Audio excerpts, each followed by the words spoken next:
responded with 6 engines, 2 district chiefs, a command vehicle, and a tanker. Peel Regional Paramedic Services responded with 18 paramedic units. Upon arrival, my team conducted fire suppression. Self-evacuation was already taking place. At this time, we believe all our emergency response went as planned. We will, however, be conducting a review.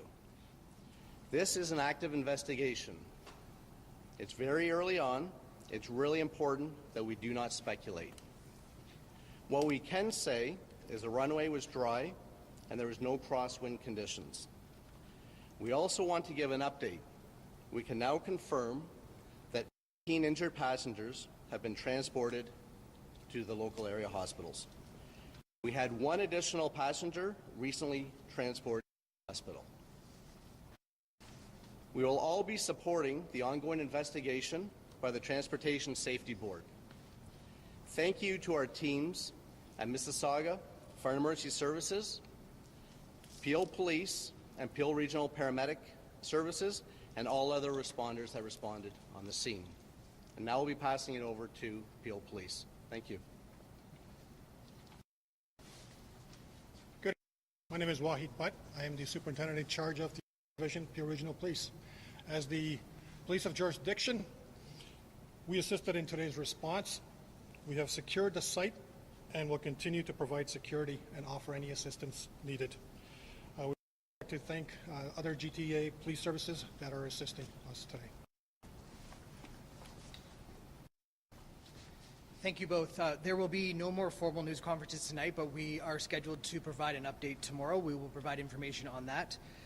We will also be posting operational updates on our social medias throughout the night as well. For media who are coming to the airport, we ask to continue to stage at 311 Convair Drive. Thank you. Quick question here, guys. 17 guys, the eyes of North America are on here and you're walking away from the microphone. What are you guys doing?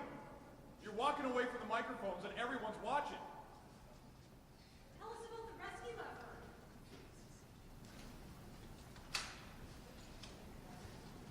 People not upside down.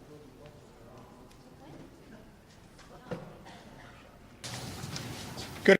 My name is Wahid Butt. I am the Superintendent in charge of the Division, Peel Regional Police. As the police of jurisdiction, we assisted in today's response. We have secured the site and will continue to provide security and offer any assistance needed. We would like to thank other GTA police services that are assisting us today. Thank you both. There will be no more formal news conferences tonight, but we are scheduled to provide an update tomorrow. We will provide information on that. We will also be posting operational updates on our social medias throughout the night as well. For media who are coming to the airport, we ask to continue to stage at 311 Convair Drive. Thank you. So we just heard there from the fire chief who said that it's not appropriate to speculate at this time. It's still early on. Went on to say, though, that the runway was dry and no crosswind conditions. Want to get right to ABC transportation reporter Sam Sweeney and ABC News contributor, former Air Force pilot John Nance. Sam, give us your reaction to hearing that they said that the runway was dry and there were no crosswind conditions.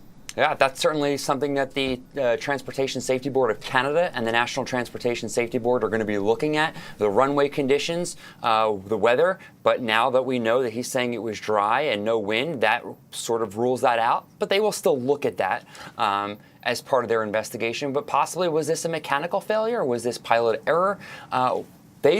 We don't know. It is simply too early. They will only base it on facts, and we likely will not learn that tomorrow as well. They're going to go through this methodically. They're going to go work through the perishable evidence, the evidence that will disappear in the coming hours and coming days. They're going to start interviewing the pilots to understand what they saw, what they experienced, and then the flight attendants and, of course, the passengers as well to figure out what went wrong and put this puzzle together. And John, your reaction, is that a surprise to you at all?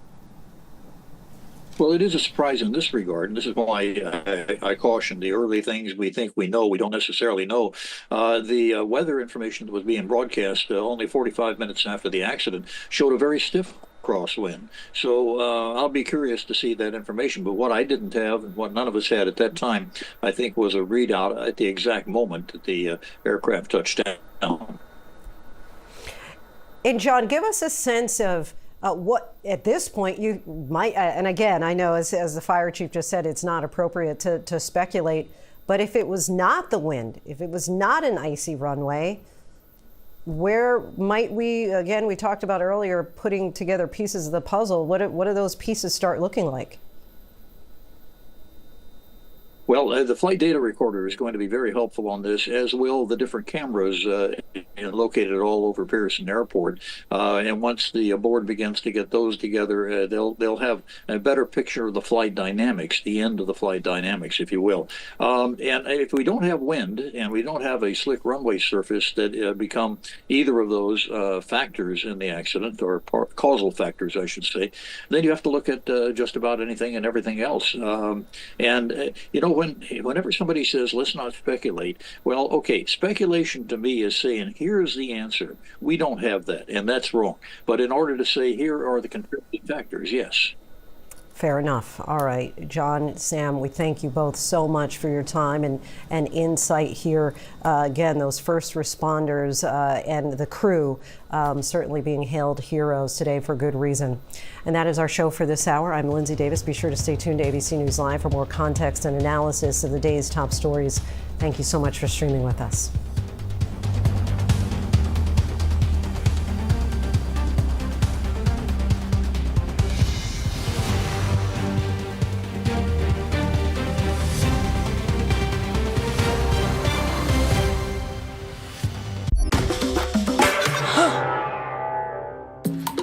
Cream on the left, one more episode. Cream on the right, we crushed the whole series.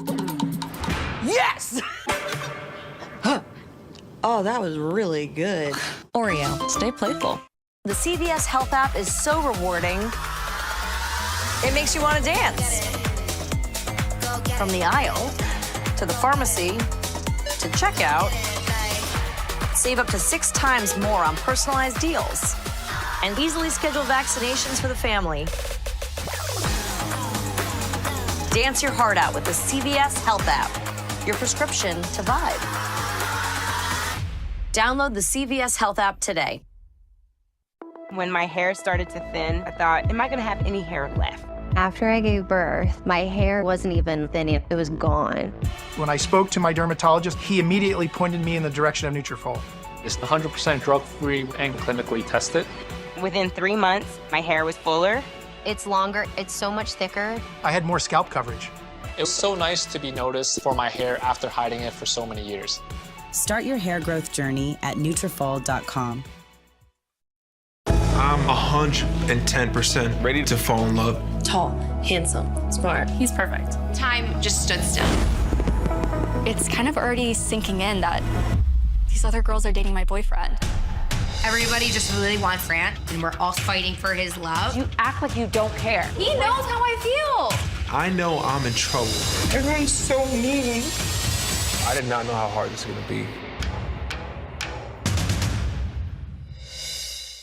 Socks, underwear, and t-shirts are the most requested items in homeless shelters. Bombas was founded to help, so for everyone you buy, we donate one. One purchased, one donated. It's a tangible act of kindness for those who need it most. Distributed by 3,500 giving partners across all 50 states. And with 140 million donations and counting, the impact is real. Visit bombas.com and get 20% off your first order. When I became president, I asked about the secrets, aliens, Bigfoot, who killed JFK. You're gonna want to hear this. I'm James Longman at the Vatican. Wherever the story is, we'll take you there. You're streaming ABC News Live.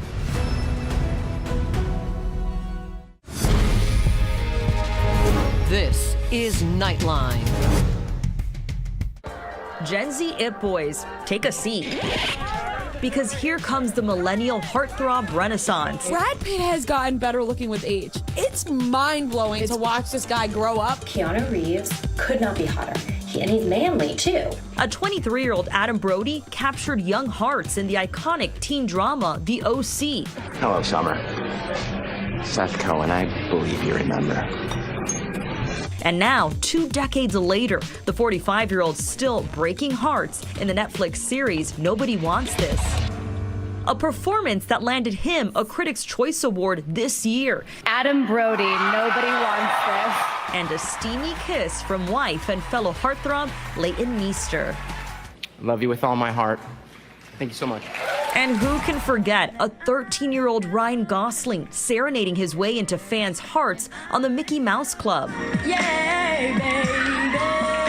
30 years later, landing an Oscar nomination and proving age is nothing but a number in his role as Barbie's boy toy Ken. I'm just Ken, where I see love, she sees a friend.